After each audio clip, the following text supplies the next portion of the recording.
The exoteric theory of breath. In this chapter we will give you briefly the theories of the Western scientific world regarding the functions of the respiratory organs, and the part in the human economy played by the breath. In subsequent chapters we will give the additional theories and ascertained facts of the Oriental school of thought and research. The Oriental accepts the theories and facts of his Western brothers, which have been known to him for centuries, and adds thereto much that the latter do not now accept, but which they will in due time discover, and which, after renaming, they will present to the world as a great truth. Before taking up the Western idea, it will perhaps be better to give a hasty general idea of the organs of respiration. The organs of respiration consist of the lungs and the air passages leading to them. The lungs are 2 in number, and occupy the pleural chamber of the thorax, one on each side of the median line, being separated from each other by the heart, the greater blood vessels and the larger air tubes. Each lung is free in all directions, except at the root, which consists chiefly of the bronchi, arteries and veins connecting the lungs with the trachea and heart. The lungs are spongy and porous, and their tissues are very elastic. They are covered with a delicately constructed but strong sac known as the pleural sac, one wall of which closely adheres to the lung, and the other to the inner wall of the chest, and which secretes a fluid which allows the inner surfaces of the walls to glide easily upon each other in the act of breathing. The air passages consist of the interior of the nose, pharynx, larynx, windpipe or trachea, and the bronchial tubes.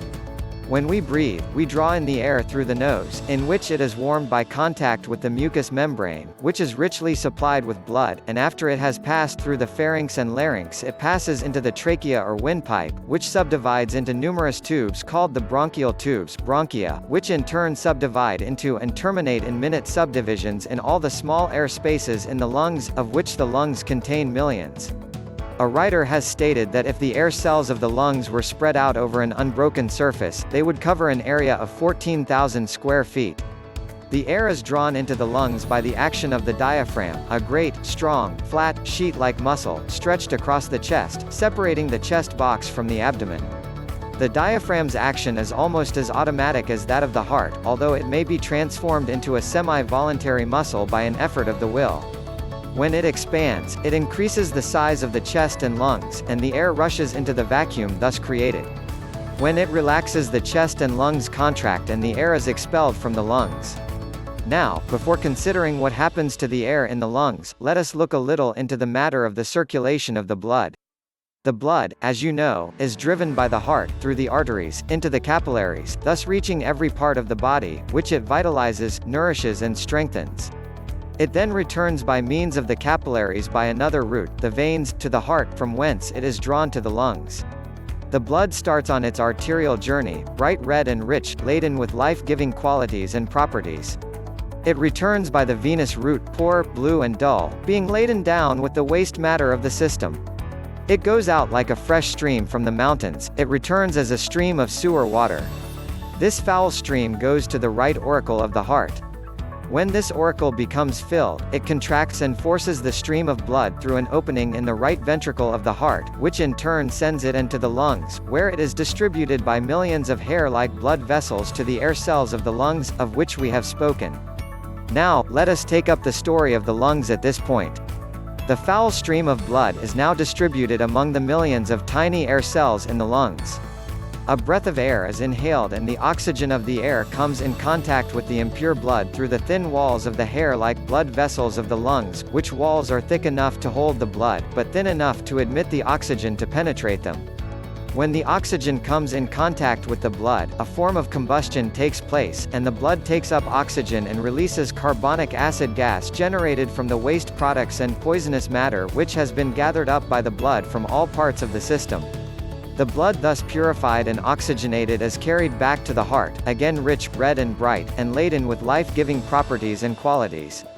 Upon reaching the left auricle of the heart, it is forced into the left ventricle, from whence it is again forced out through the arteries on its mission of life to all parts of the system. It is estimated that in a single day of 24 hours, 35,000 pints of blood traverse the capillaries of the lungs, the blood corpuscles passing in single file and being exposed to the oxygen of the air on both of their surfaces. When one considers the minute details of the process alluded to, he is lost in wonder and admiration at nature's infinite care and intelligence. It will be seen that unless fresh air in sufficient quantities reaches the lungs, the foul stream of venous blood cannot be purified, and consequently not only is the body thus robbed of nourishment, but the waste products which should have been destroyed are returned to the circulation and poison the system, and death ensues. Impure air acts in the same way, only in a lessened degree. It will also be seen that if one does not breathe in a sufficient quantity of air, the work of the blood cannot go on properly, and the result is that the body is insufficiently nourished and disease ensues, or a state of imperfect health is experienced. The blood of one who breathes improperly is, of course, of a bluish-dark color, lacking the rich redness of pure arterial blood. This often shows itself in a poor complexion. Proper breathing, and a consequent good circulation, results in a clear, bright complexion. A little reflection will show the vital importance of correct breathing. If the blood is not fully purified by the regenerative process of the lungs, it returns to the arteries in an abnormal state, insufficiently purified and imperfectly cleansed of the impurities which it took up on its return journey. These impurities, if returned to the system, will certainly manifest in some form of disease, either in a form of blood disease or some disease resulting from impaired functioning of some insufficiently nourished organ or tissue. The blood, when properly exposed to the air in the lungs, not only has its impurities consumed, and parts with its noxious carbonic acid gas, but it also takes up and absorbs a certain quantity of oxygen which it carries to all parts of the body, where it is needed in order that nature may perform her processes properly. When the oxygen comes in contact with the blood, it unites with the hemoglobin of the blood and is carried to every cell, tissue, muscle and organ, which it invigorates and strengthens, replacing the worn-out cells and tissue by new materials which nature converts to her use. Arterial blood, properly exposed to the air, contains about 25% of free oxygen. Not only is every part vitalized by the oxygen, but the act of digestion depends materially upon a certain amount of oxygenation of the food, and this can be accomplished only by the oxygen in the blood coming in contact with the food and producing a certain form of combustion. It is therefore necessary that a proper supply of oxygen be taken through the lungs. This accounts for the fact that weak lungs and poor digestion are so often found together. To grasp the full significance of this statement, one must remember that the entire body receives nourishment from the food assimilated, and that imperfect assimilation always means an imperfectly nourished body. Even the lungs themselves depend upon the same source for nourishment, and if through imperfect breathing the assimilation becomes imperfect, and the lungs in turn become weakened, they are rendered still less able to perform their work properly, and so in turn the body becomes further weakened. Every particle of food and drink must be oxygenated before it can yield us the proper nourishment, and before the waste products of the system can be reduced to the proper condition to be eliminated from the system. Lack of sufficient oxygen means imperfect nutrition, imperfect elimination and imperfect health. Verily, breath is life. The combustion arising from the change in the waste products generates heat and equalizes the temperature of the body.